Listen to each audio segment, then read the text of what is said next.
Being a dad is hard. It's high stakes. It takes a toll on our self-worth, mental health, and can be lonely. But why would we ever want to do something so important in isolation?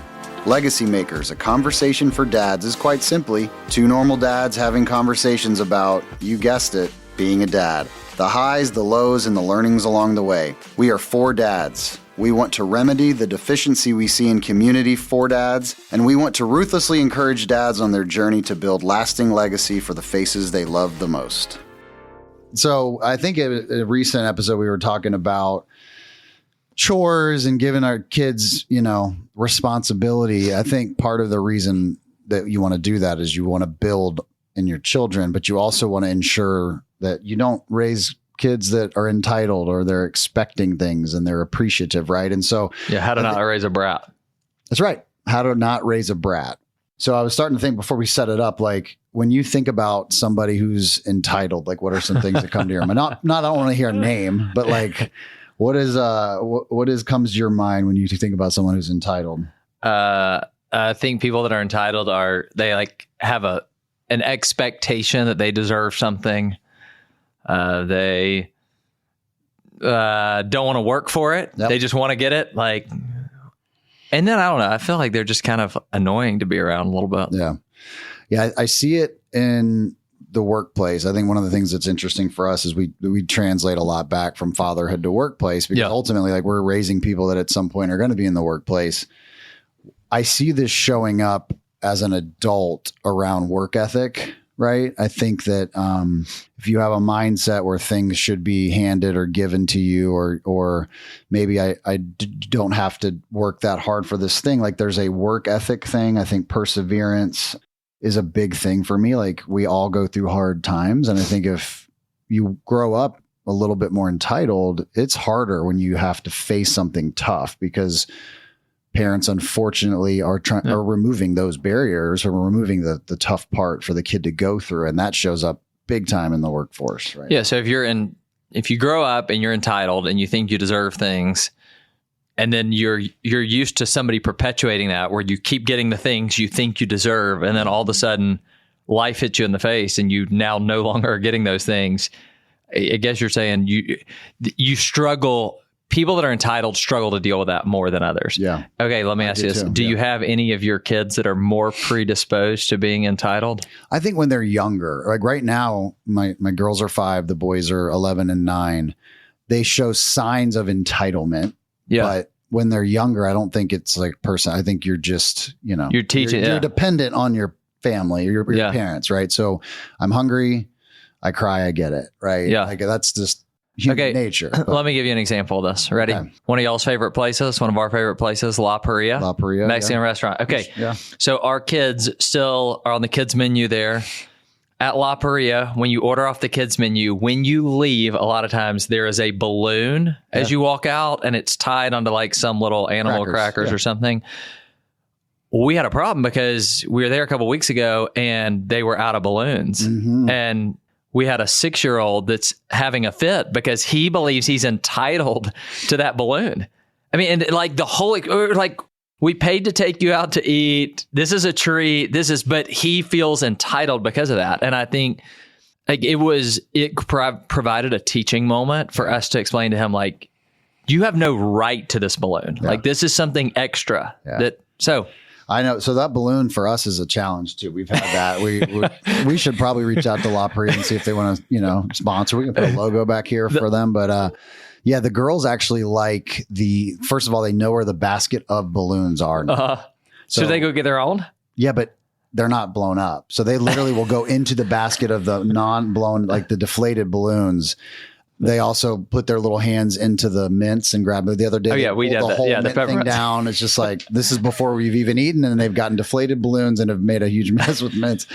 So maybe they are entitled. Maybe it is. But so you're saying that when you get older, that's a problem. You see it in the workplace. I think it drives anxiety, depression, because again, you get smacked in the face real hard when you become an adult.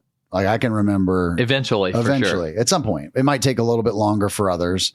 And if you are used to things kind of, the sea kind of parting for you, and you're not used to having to go after something to get, like when you face adversity, it's even more stressful, right? Yeah. So I think it's an increase in anxiety as well. I mean, there's a lot of things I see that I think that's a direct correlation to how that person was raised. I think this matters what you're talking about here, because if you're entitled, what you're saying is like, you're not going to be as happy in life. I agree. There's going to be other challenges that come with it.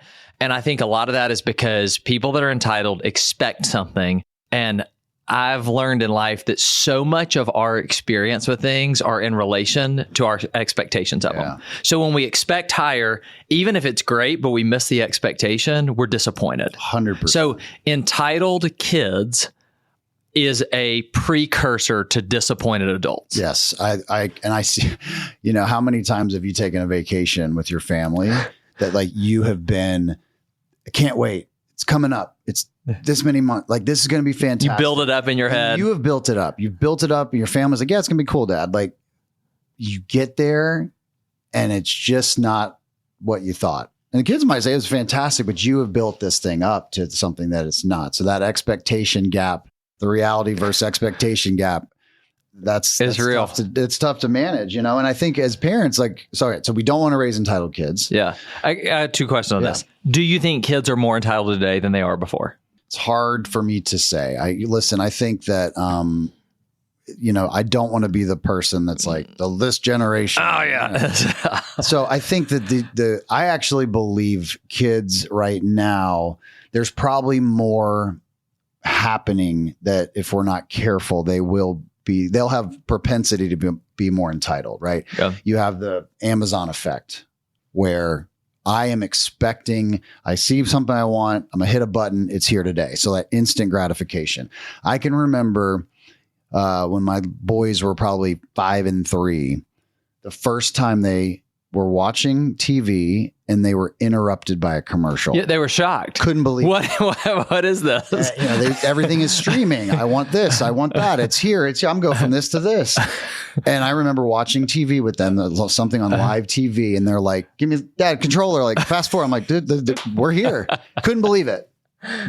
So I think because of where we are technologically, like human beings from day one have wanted convenience. And we are chasing convenience, and that's amazing. We live in an amazing time, but that also drives this expectation of things should be my way. It's now, it's when I want it. And so I don't think they're more entitled, but there's more things that are going to drive them to be entitled. Okay. So our technological culture, instant gratification, that can drive more entitlement.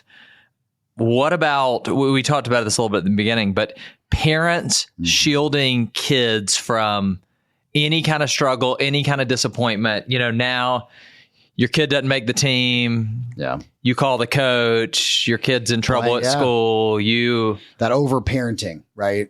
Overparenting is something that we have to resist. And it's going to look different for every kid. It's going to look different in every situation. But that overparenting that we seem to have, or a lack of boundaries, it is hard to watch your children fail. It is hard when you are watching. For me, I know the game of basketball well. When I'm watching Camden and I feel like he's actually can add more than that person, I have to resist the urge to comment to Cam about, hey, your coach is, not making a good choice, buddy. Hang in there. Resist the urge, and I wouldn't do this, but resist the urge to go talk to the coach about playing time. That's over parenting. Like, my focus in that situation, which is a real situation, needs to be with Camden. Hey, what do you think you're not getting playing time? What things? All right. Have you talked to your coach? No, I don't want to talk to. No, what? He's Dad. No, that's like being a teacher's pet. I'm like, buddy, there's nothing wrong after practice in a quiet moment going over to your coach and saying, hey, I want to play more. I know that I'm not doing things that are giving you confidence in me. What should I be working on? Right. Yeah. So that's the path, despite me wanting to say, hey, dude, like, you should be on the court. And I think, but that is what we have to do. Too many parents are going right to the point of they're either telling their kid, buddy, this is ridiculous, we're going to find a team that you're going to be playing on, or they go to the coach and are saying, hey, like, little Johnny should be playing. What's going on? What does he need to do, coach? You got to give that to your kid to manage, right? Yeah. Because if you do it, it creates this entitlement, like that they deserve it. Dad or mom is going to come to my rescue whenever I'm not being treated fairly. Yes. What else I'm just trying to think of other things that create entitlement. It's parents advocating on behalf of their kids to an extreme. It's creating an expectation that they're going to get something no matter, and this is one, no matter their effort. There you go. Like you get this regardless of whether you achieve. That's kind of this like, it's your right versus it's, something you got to earn through responsibility. Yeah, we were much better with the boys. The girls are now getting to an age we can have this conversation. We literally would say to them, fair is a bad word. I don't want to hear fair. Yeah. It's the 4-letter F word in our house. Brittany she cusses like a sailor, so she's got her own. But like seriously, no, it's like the boys to the point of they'd be watching a show and that's not fair. And they would look at us and be like, Dad, like because you got to drill that in. This is not fair. Yeah.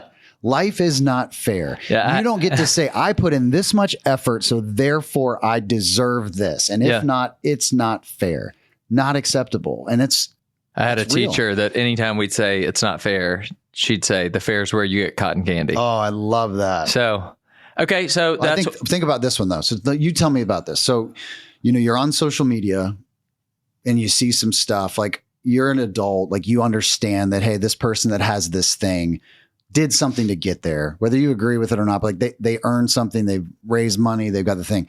Imagine being 9 or 10 and having this window into the world and to see. So the comparison culture, I think, is a huge breeder of this. So they're saying, well, if they have it, I should have it. Yes. Yeah. They have it, I should have it. And then the flip side of that is, wait, they have it, I don't have it. What is wrong with me? Yeah. So back to that anxiety piece of it. So that I think is another pressure point on this next generation that's going to help them or hurt them in terms of like the entitlement. It's either going to be, I'm entitled, I should have that. It seems very easy to go get that. They seem like they're my age or whatever. Or I'm sad because I don't have it. And now I'm just going to, be bummed out. It feels like the entitlement has to be held in the right. If you don't hold building self-esteem and the right tension, you will over-index to entitlement. Like the self-esteem piece is, I'm telling kids, you have worth, you're valuable, you ought to see yourself as valuable. But that doesn't mean that everything is going to be easy. It doesn't mean that you deserve everything, even though you've got that worth inside of you. So I feel like this is one of the areas where I feel like my parents did a really good job of, they encouraged me, but they weren't quick to bail me out all the time. Yeah, I think mine were good, really good in this, but in some instances there was, opportunities, just like my kids will look back.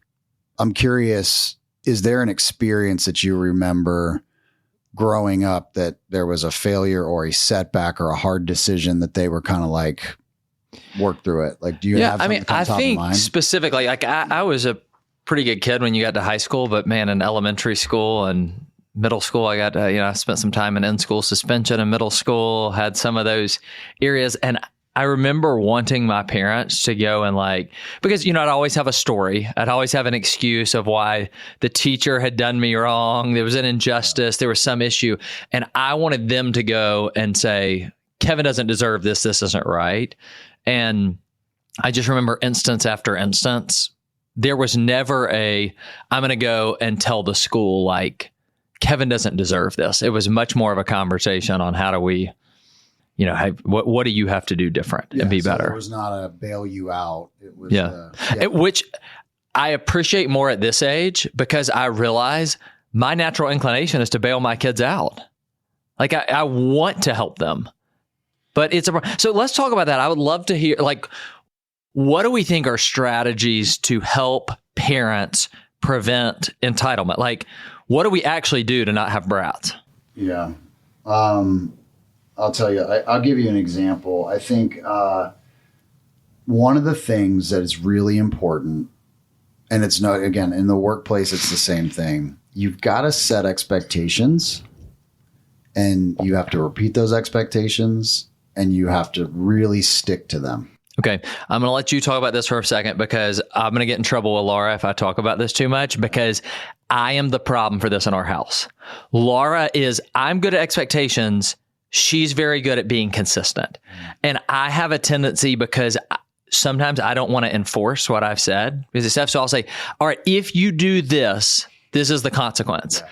And then they do it. And it's like, all right, I'm going to give you one more chance. If you don't, because it like last night at dinner time, George was doing something he wasn't supposed to do. And I was like, but for me to enforce it would have been I'm enjoying dinner. I don't want to walk away from it. And so I think you're exactly right. But how do you do that? And who does that better, you or Brett? You and I are in the same spot. Brittany's incredible. She will literally be like, look, I will happily ruin my night.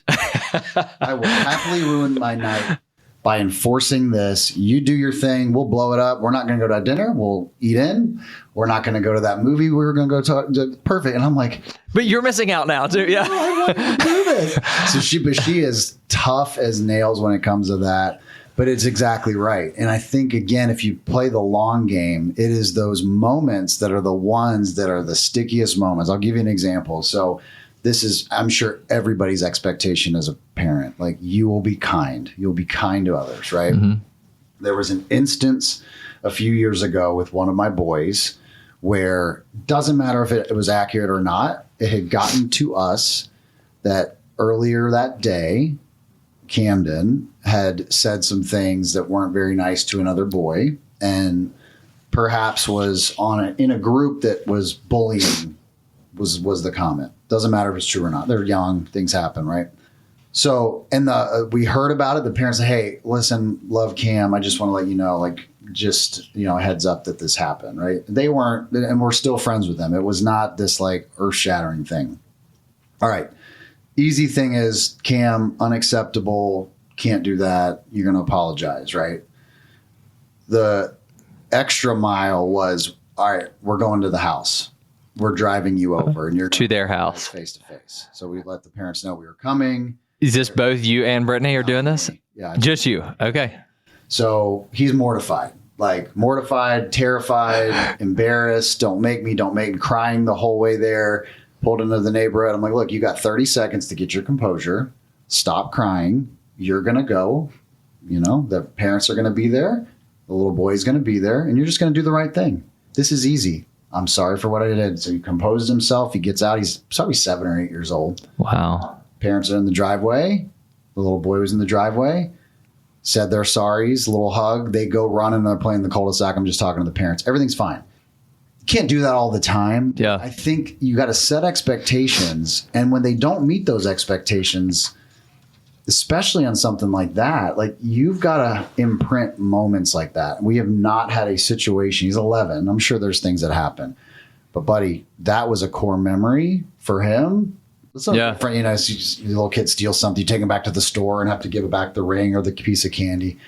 But you got to set expectations. And when they are not meeting them, it can't just be, all right, next time. Here's what I'm taking away from that. If we are going to prevent entitlement in kids, it's sometimes going to cause inconvenience for adults. Absolutely. Because I did not want to do that. It was embarrassing for me too. Yeah, there is a little bit of a how's he going to respond? It's taking me time. Oh man, put yourself as a 7-year-old having to go knock on the door. Like, I'm sorry. So no. Okay. So I love that idea. I love that. That was a great tie. You're right. Yeah. Like, this is not an easy thing. Back to our earlier kind of joke around, I still wanted to go out to dinner. Why are we having to cancel dinner? Because he's being a brat. Yep. But those moments, it's like, that's when they learn, okay, there are consequences for my actions. We talk a ton in our house about choices. Yeah. Choices. That whole, you're one choice away from a different life, whatever. But like, we'll see something on the news, or we'll be going to Atlanta and there'll be a homeless person, and gosh, what happened to that person? I'm like, choices. There were choices, right? And that needs to be embedded early in the kid's life. Okay. So sometimes it's inconvenience. They need to hear no, sticking to expectations. I think delaying gratification. Oh, it's a great one. Which, again, this is tough because sometimes it involves us delaying too. We have done, we have a lady that is with our kids like 2 days a week, and she has created this ticket system for them, and they earn things over time. And it's been really helpful. She's got 4 kids that are older, so she is super parent in that area. And they love it, right? They love it. And when they finally earn it, here's the thing that I learned. Like, they earned the other day, they earned ice cream with her. And they're so excited. I'm like, I took you to ice cream the other night, but it didn't require the same amount of effort. And so they didn't value it in the same way. It's so funny. Here, like a practical fun one for anyone listening. We do movie nights all the time. We did one where I just like made daddy dollars. I just like cut little things up, and same thing. If you wanted to go to the movie, it was $3 daddy dollars. If you wanted a piece of candy, then it becomes a competition and they're fighting. But like, it is so funny how many movie nights we've had that are just, but the one, and they talk about all the time, can we earn daddy dollars? But like, there's something about, I earned this. And it's like in life, when you reach something big that you went after, it feels so good. But you put in the work. There was the journey there. And it's like that with the kids. You got to build that in them. That's so true. All right. Generosity, service, like just being, I feel like this is a gratitude. It starts with gratitude, but then the result of it is giving to other people and letting them. So it's not like I deserve this, but then I'm going to share it with others. Yeah. And I think that's also why whether it's delayed gratification, whether it's, working for something, I think that gratitude to build in them. Brittany's done a nice job. The boys at least have a little gratitude journal. They don't write in it every day, but they have them. And it's just super cool to see them build that muscle. There's muscles that I think certainly atrophy over time and you're not born with. So you have the journals, obviously, for the older ones. How else do you think about gratitude? Journal's a good one. For us, we go to church, we pray a lot, really making sure, little things. We're trying to teach them, before meals, it's like the things you do, but they need to realize, again, we're thankful for this. We're thankful for our family. So I think prayer is really, really important. I think gratitude journals, or at least having the conversation about what we're thankful for, and then also exposing to them things that, where people maybe aren't as, they're in a tough spot. Right. Yeah. So that's also very important to see their eyes to be open to that. I feel like when we do this right, it helps us too. It teaches us, because when we're having prayer time and we ask the kids to pray of the things they're thankful for, and they often list things that I am entitled with. Mm-hmm. Like I don't think I'm an entitled person, but when they start thanking God for our house and our cars and our food, just things that in a lot of ways I think I take for granted. Yeah. It's a good reminder. So I think that's one encouragement to dads. A lot of this stuff is hard, but when we get it right and we're teaching them, it's amazing how it comes back and teaches us. Man, I got, and we'll wrap, but I got a text.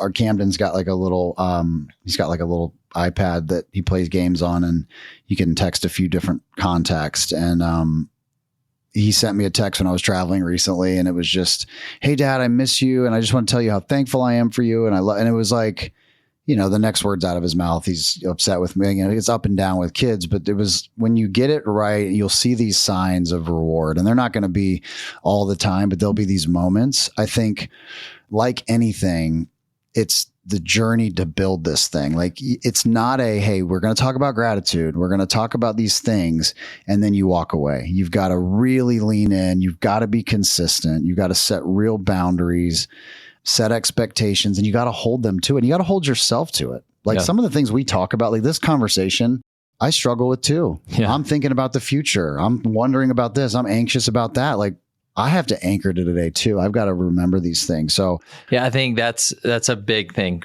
We said delayed gratification. We have to practice delayed gratification as dads. No, it's not always going to be easy now, but it's going to pay off long term.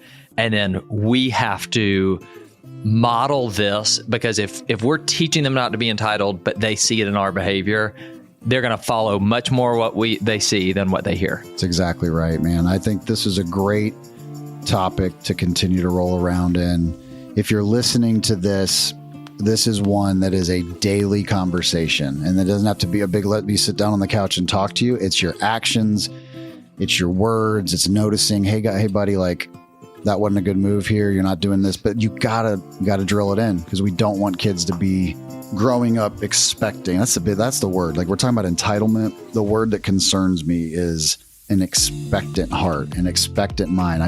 I deserve these things. They're coming to me, because that's just not reality. That's not setting them up for success. It's good, man. I'm challenged, and I'm gonna start practicing some of this a little bit more. Yeah. Thanks, man. Yep.